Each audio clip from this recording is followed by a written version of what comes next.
Yes, hello everyone, कैसे हो आप सब? Hope you all are doing very well. Today we are going to start with a new chapter. बहुत simple सा chapter है. पूरे एंटायर सीए फाउंडेशन के सिलेबस में सबसे छोटा चैप्टर आपको यही देखने मिलेगा.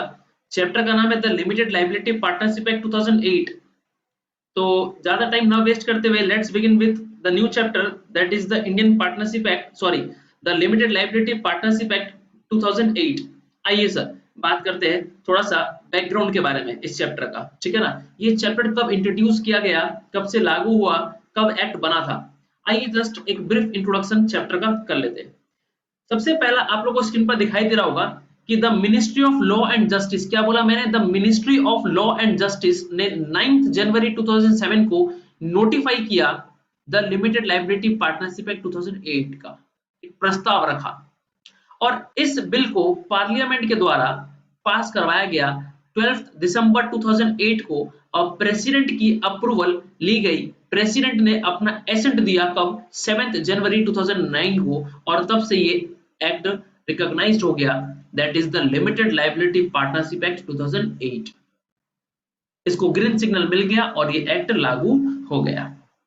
ये एक्ट होल ऑफ इंडिया को लागू करता है. This act applies to the whole of India. जब मैं होल ऑफ इंडिया की बात करूं तो including the state of Jammu and Kashmir it's implied.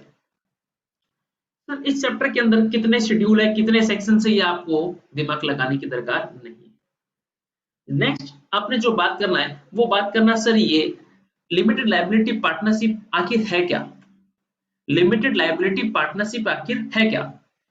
मैं अगर सिंपल टर्म्स में अगर बात करूं तो limited liability partnership is nothing but a hybrid form of business. क्या बोला मैंने, हाइब्रिड फॉर्म ऑफ बिजनेस. ये एक तरह का हाइब्रिड का मतलब होता है मिक्सचर और कॉम्बिनेशन. आपने कंपनी के बारे में सुना होगा, आपने पार्टनरशिप एक्ट पढ़ा होगा. तो ये जो बेसिकली एक नया फॉर्म ऑफ बिजनेस है, LLP is a new form of business. New form of business जिसको हम लोग हाइब्रिड फॉर्म भी बोलते हैं. हाइब्रिड फॉर्म ऑफ मतलब क्या, कॉम्बिनेशन और mixture of both partnership and company. Company की जितने भी अच्छे फीचर्स है, पार्टनरशिप का जितना भी अच्छा फीचर्स है, वो दोनों फीचर्स को जब अपने कंबाइंड कर देते हैं और कंबाइंड करने के बाद एक नया रूप दे देते हैं और उसको हम लोग बोलते हैं लिमिटेड लायबिलिटी पार्टनरशिप. तो इन सिंपल टर्म्स अगर आपसे कोई पूछे कि लायबिलिटी लिमिटेड लायबिलिटी पार्टनरशिप मेरे को समझा दो भाई क्या होता है, तो आप क्या बोलोगे, limited liability partnership is nothing but a hybrid form of both company and partnership. एक ऐसा फॉर्म ऑफ बिजनेस है जिसमें आपको जितनी भी अच्छी फीचर्स है कंपनी की और जितनी भी अच्छी फीचर्स है पार्टनरशिप की, वो सारे कंबाइंड फीचर्स आपको इसके अंदर मिल जाता है. और इस नए फॉर्म ऑफ बिजनेस को हम लोग क्या नाम देते हैं, लिमिटेड लायबिलिटी पार्टनरशिप. तो एक बैकग्राउंड आपको पता चल गया कि what is limited liability partnership about. आई देखो डेफिनेशन पढ़ते अगर आपने बुक का, तो डेफिनेशन के अनुसार क्या बोला है, limited liability partnership is a new form of legal business entity with limited liability. मतलब एक तरह का क्या, new form of legal business है. New form of legal business एक नया बिजनेस का फॉर्म है जिसमें आपको कंबाइंड फीचर मिल जाते हैं किसके, कंपनी एंड पार्टनरशिप के with limited liability. Sir partnership में क्या एडवांटेज था और कंपनी में क्या एडवांटेज था, पहले ये तो बता दो. कंपनी में एडवांटेज क्या sir, separate legal entity. Company का सबसे बड़ा फायदा क्या, लिमिटेड लायबिलिटी और सेपरेट लीगल एंटिटी. ये कंपनी का दो सबसे अच्छा फीचर था. पार्टनरशिप में सर सबसे अच्छा फीचर क्या, एक तो लीगल फॉर्मेलिटीज बहुत ही कम है, लेस कंप्लायंस कॉस्ट है, इजी टू फॉर्म है, आसानी से आप बना सकते हो. लीगल फॉर्मेलिटीज बहुत ही कम है, कंप्लायंसेस कॉस्ट भी बहुत कम है. तो ये जो फीचर कंपनी का है और ये जो कंपनी का फीचर और ये जो पार्टनरशिप का फीचर है, ये दोनों फीचर्स को जब कंबाइन कर देते हैं अपने, तो क्या बन जाता है, लिमिटेड लायबिलिटी पार्टनरशिप. तो ये एक ऐसा फॉर्म ऑफ बिजनेस है जिसमें लायबिलिटी ऑफ पार्टनर्स क्या लिमिटेड है, अनलाइक पार्टनरशिप एक्ट 1932 जहां पे पार्टनर्स लोग का लायबिलिटी क्या होता है, अनलिमिटेड होता है. But in case of LLP the liability of partners is limited. जितना उन्होंने कंट्रीब्यूट किया है, जितना उनका कंट्रीब्यूशन है, उतना ही तक का लायबिलिटी है सारे पार्टनर्स का. It is an alternative corporate business vehicle that not only gives the benefits of limited liability at low compliance cost but allows its partners the flexibility of organizing their internal structure as a traditional partnership. भाई company अगर अपने बनाते हैं तो अपने articles of association, memorandum of association बनाना पड़ता है. और कंपनीज एक्ट के अंदर लिखा हुआ है सारा रूल्स रेगुलेशंस फॉर्मेलिटीज, उसके बियॉन्ड अपने जाके कोई काम नहीं कर सकते। तो वहां पे इंटरफेरेंस ऑफ लॉ बहुत ज्यादा है कंपनी के केस में, लॉ का इंटरफेरेंस बहुत ही ज्यादा है, बहुत सारे रूल्स रेगुलेशंस आपको कंप्लाई करने पड़ते हैं। बट थैंक गॉड कि एलएलपी एक ऐसा फॉर्म ऑफ बिजनेस है जहां पे बहुत ही ज्यादा फ्लेक्सिबिलिटी है, आप अपने अनुसार अपना इंटरनल स्ट्रक्चर जो है ना वो फ्रेम कर सकते हो, डिसाइड कर सकते हो what will be your internal structure, अपने हिसाब से रूल्स रेगुलेशंस बना सकते हो। मैनेजमेंट का पावर्स राइट्स ड्यूटीज, पार्टनर्स का पावर्स राइट्स ड्यूटीज क्या होने वाला है वो आप अपने अनुसार डिसाइड कर सकते हो, अपने हिसाब से फ्रेम कर सकते हो, बहुत ही ज्यादा फ्लेक्सिबिलिटी दिया गया है unlike company. The LLP is a separate legal entity, and while the LLP itself be liable for the full extent of its assets, the liability of partners will be limited. हम लोग पढ़ लिए थे कि sir क्योंकि एक separate legal entity है like company, members and LLP दोनों क्या है, पार्टनर्स और एलएलपी क्या है, दोनों सेपरेट लीगल एंटिटी है, मतलब हम दोनों है अलग अलग, हम दोनों है जुदा जुदा, है कि नहीं। जैसे कि कंपनी के केस में, कंपनी के एक्ट के लिए उसके मेंबर्स लायबल नहीं है, members are not liable for the acts of the company, company alone itself will be the liable, company itself will be the liable। वैसे ही एलएलपी में, एलएलपी अपने एक्ट के लिए खुद लायबल है, उसके पार्टनर्स लायबल नहीं है, accept in case of fraud unlimited liability तभी अराइज होगा, अनलिमिटेड लायबिलिटी उनका तभी अराइज होगा इन केस ऑफ फ्रॉड।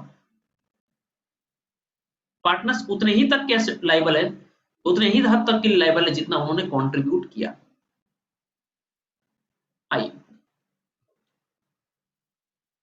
फिर क्या लिखा sir, LLP as a separate legal entity business organisation is an alternative corporate form of business, हम लोगों ने बात कर लिया, gives the benefits of limited liability of a company and flexibility of a partnership, मतलब लिमिटेड लायबिलिटी जो वो company का प्रोवाइड करता है और फ्लेक्सिबिलिटी जैसा पार्टनरशिप में है, आराम से आसानी से बना सकते हो, less compliance cost, easy to form, less interference of law, तो वही सारा फ्लेक्सिबिलिटी जो कि एक पार्टनरशिप एक्ट को मिलता है वो एलएलपी को भी दिया जाता है। Since LLP contains elements of both corporate structure as well as partnership structure, LLP is called a hybrid business, hybrid between a company and partnership. It is a hybrid form of business, हम लोग बात कर ही लिया था। फिर क्या देखो इसका फीचर्स LLP का, new form of legal business entity with limited liability पढ़ लिया था, alternate corporate business vehicle, allow the partners flexibility है, लिमिटेड लायबिलिटी है, और LLP itself will be the liable for the full extent of its assets, partners will not be liable, उन्होंने उतना ही liable liability beer करना है जितना उन्होंने capital contribute किया था। बॉडी कॉर्पोरेट का डेफिनेशन है जो आपको एक बार पढ़ लेना उचित बनता है। बॉडी कॉर्पोरेट और कंपनी, जब मैं बॉडी कॉर्पोरेट की बात करूं ना तो साथ में अपने को कंपनी की भी बात करने की दरकार पड़ जाती है। मैं अगर बात करूं बॉडी कॉर्पोरेट और कंपनी के बीच में डिफरेंस, तो जब मैं कंपनी का बात करूं ना तो सबसे पहले अपने मन में आता है कि company means a company which is registered under Indian companies act 2013, that is Indian company, company means Indian company जिसका रजिस्ट्रेशन कंपनीज एक्ट 2013 के अंदर हुआ है, मतलब फॉरेन कंपनीज के अंदर नहीं आई। जब मैं बॉडी कॉर्पोरेट की बात करूं ना तो body corporate is a broader term which includes company, company means Indian company as well as foreign company. जब मैं बात करूं कंपनी का तो सिर्फ कंपनी आएगा उसके अंदर, वो भी कौन सी company, Indian company, that is company registered under companies act 2013। But मैं जब बॉडी कॉर्पोरेट की बात करूं तो body corporate is a broader term which includes Indian company as well as foreign company, which also includes LLP, foreign LLP, Indian LLP, foreign company, Indian company, दोनों include होता है। आइए सर, तो body corporate का definition क्या लिखा हुआ है देखो, it means a company as defined in section 3 of the Companies Act 1956, जो कि अभी कौन सा कंपनीज एक्ट हो गया 2013, now the companies act 2013 and includes, क्या क्या इंक्लूड करता है, LLP registered under this act मतलब Indian, LLP incorporated outside India मतलब फॉरेन एलएलपी, और a company incorporated outside India that is foreign company, ये सारी बॉडी कॉर्पोरेट के अंदर आएंगे। डज नॉट इंक्लूड आपको नहीं करने की दरकार है सर। आइए उसके बाद अपने को बात करना है डेजिग्नेटेड पार्टनर। डेजिग्नेटेड पार्टनर क्या होता है सर, जैसे कंपनी के केस में डायरेक्टर्स होते हैं ना, जैसे कंपनी के केस में डायरेक्टर्स होते हैं who are responsible for the day to day affairs of the business, वैसे लाइक से अपने एलएलपी एक्ट में भी डेजिग्नेटेड पार्टनर को अपॉइंट करना कंपलसरी है। They are responsible for the day to day affairs of the LLP act, LLP form of business. ये designated partner के पास रिस्पॉन्सिबिलिटी दे दिया जाता है for the day to day affairs of the LLP, जिनके पास रिस्पॉन्सिबिलिटी दी जाती है कि कैसे काम करना है, डिसीजन मेकिंग पावर सारा इनके पास दिया जाता है। और ये डेजिग्नेटेड पार्टनर जो है ना, ये इंडिविजुअल ही हो सकते हैं, कोई बॉडी कॉर्पोरेट डेजिग्नेटेड पार्टनर नहीं बन सकता है, कोई कंपनी डेजिग्नेटेड पार्टनर नहीं बन सकता, only individual can become a designated partner. और मजे की बात क्या है कि हर एलएलपी में कम से come every LLP must have at least 2 DP, that is designated partner. Her LLP में कम से कम 2 डेजिग्नेटेड पार्टनर होंगे। सर 3 4 5 हो सकते हैं क्या? यस माय डियर फ्रेंड्स, बिल्कुल हो सकते हैं। मैंने क्या बोला? कम से कम 2 डीपी होने चाहिए। 3 4 5 आपकी जितनी मर्जी उतने डीपी रखो ना, सारे के सारे डीपी रखो ना, कोई दिक्कत नहीं है। अब उसमें से क्या है, आउट ऑफ सच 2 डीपी, एक डीपी क्या होना चाहिए? रेसिडेंट इन इंडिया होना चाहिए। क्या बोला मैंने? Every LLP must have at least 2 DP, out of which at least 1 DP should be resident in India. Sir resident in India का मतलब जो इंडिया में रहता है? Yes my dear friends, India में रहता है, प्रोवाइडेड कम से कम 182 और मोर डेज पिछले फाइनेंशियल ईयर में अगर वो रहा होगा तो ही वो पर्सन रेसिडेंट इन इंडिया माना जाएगा। Person resident in India means any person who has stayed in India for a period of not less than 182 or more days in India.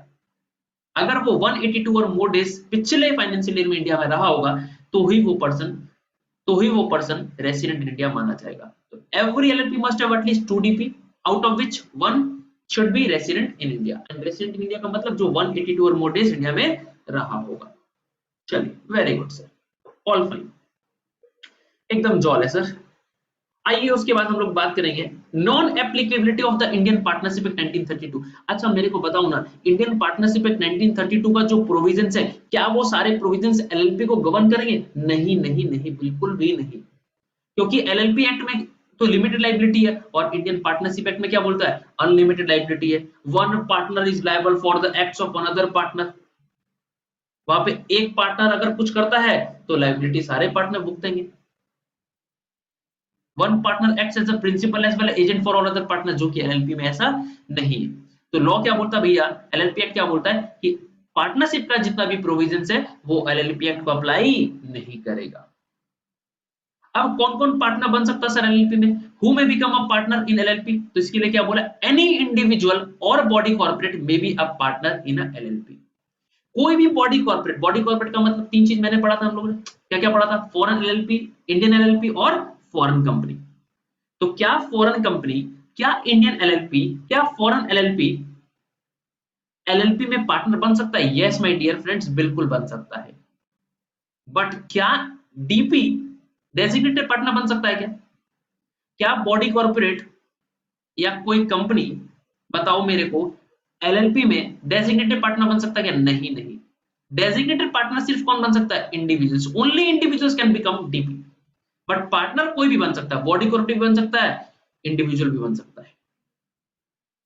अब कौन कौन पार्टनर नहीं बन सकता है? पर्सन ऑफ अनसाउंड माइंड या अनडिस्चार्ज इंसॉल्वेंट, और या तो जिसने एप्लीकेशन फाइल कर दिया, अपने आप को दिवालिया घोषित करने के लिए एप्लीकेशन फाइल कर दिया in the court of law, और उसका एप्लीकेशन भले ही पेंडिंग हो, मतलब या तो कोर्ट ने डिक्लेयर कर दिया कि भैया यू आर अनडिस्चार्ज इंसॉल्वेंट, और या तो उसने खुद ही अपने आप को दिवालिया घोषित करने के लिए कोर्ट में अप्लाई कर दिया और एप्लीकेशन अभी उसका पेंडिंग है, तो भी वो क्या माना जाएगा? डिस्क्वालिफाइड माना जाएगा, disqualified to become a partner of LLP.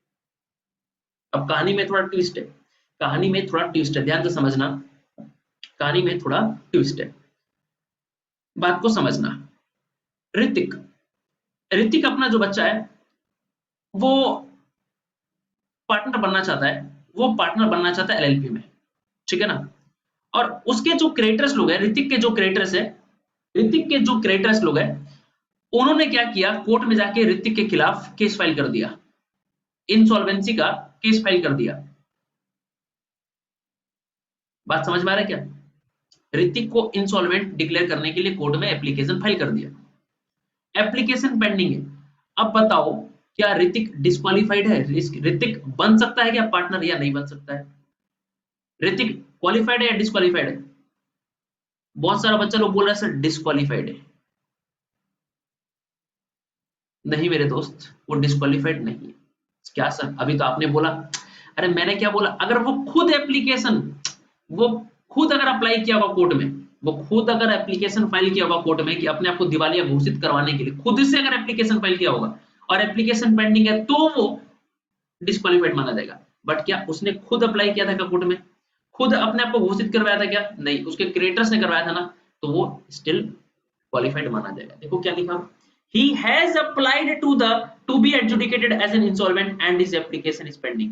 क्या वो he has applied किया? नहीं, उसके क्रिएटर्स अप्लाइड ना, तो फिर इस केस में वो क्वालिफाइड माना जाएगा, वो बिल्कुल पार्टनर बन सकता है।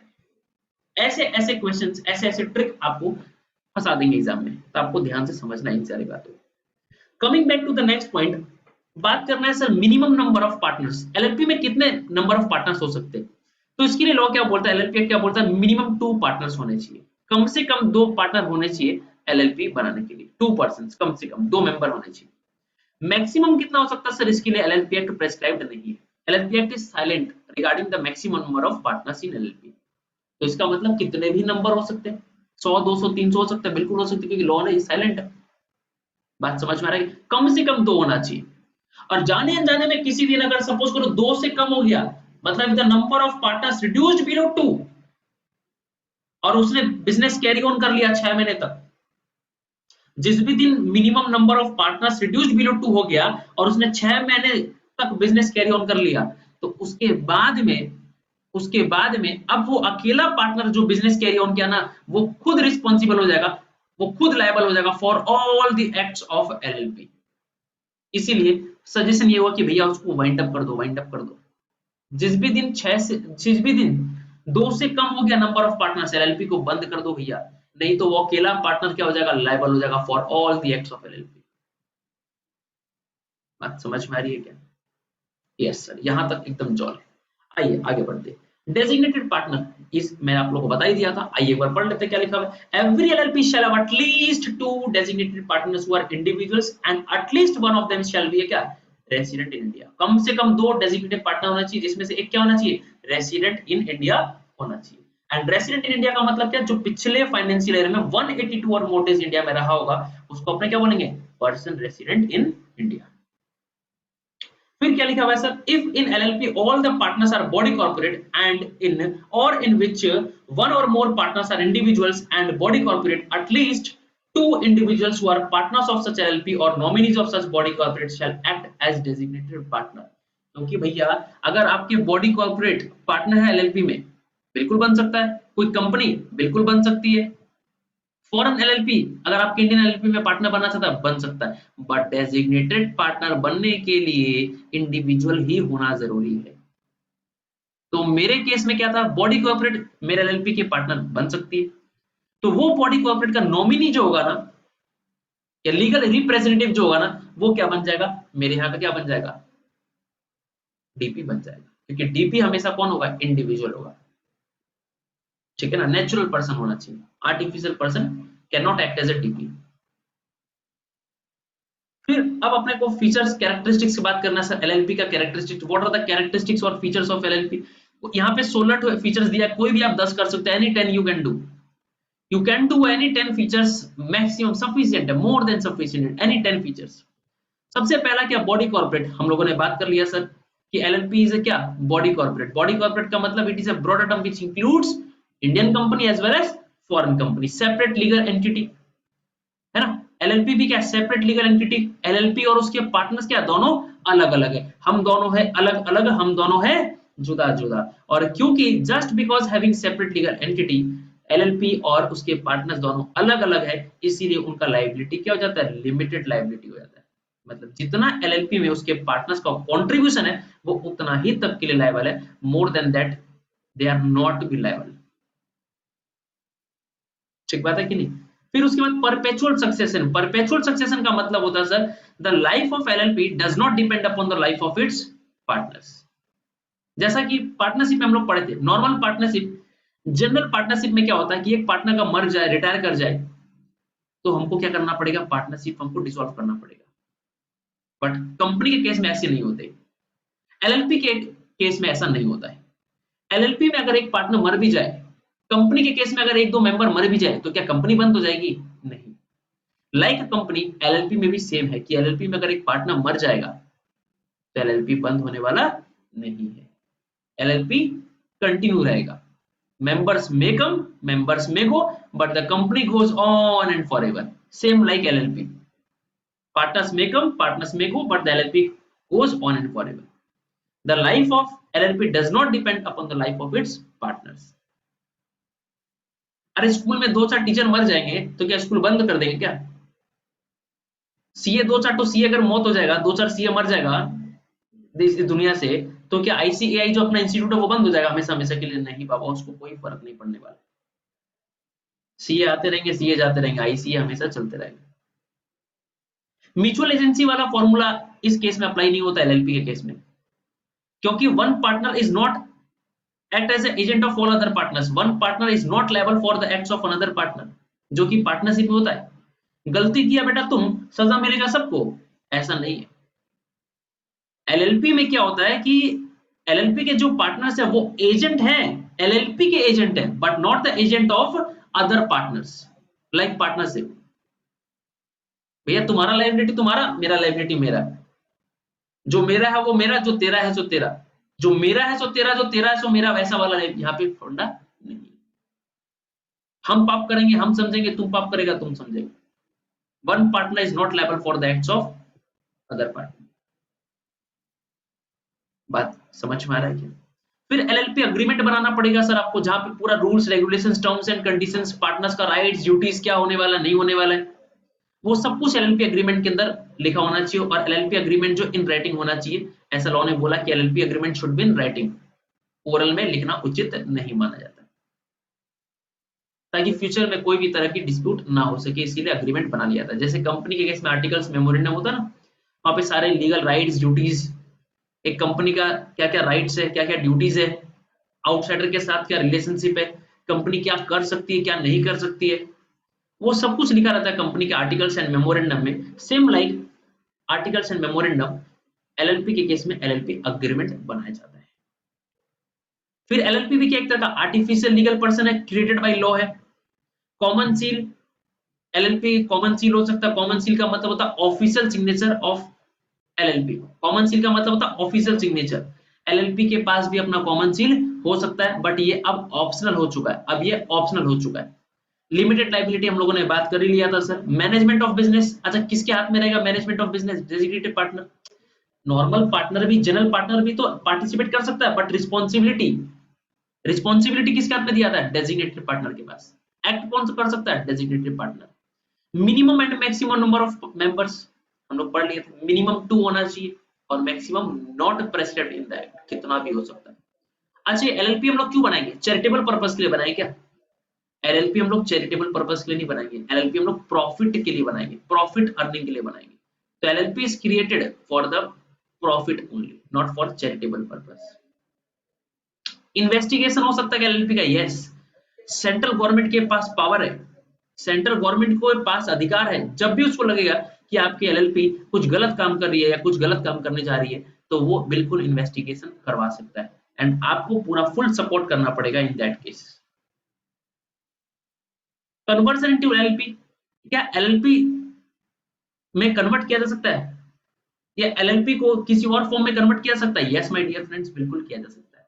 एक प्राइवेट कंपनी, एक unlisted public company can be converted into LLP. Private company can converted into LLP, unlisted public company can also converted into LLP.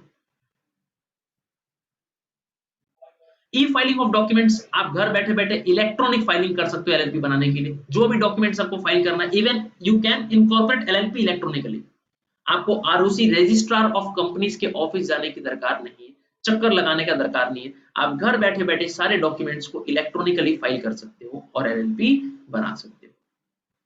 Foreign LLP,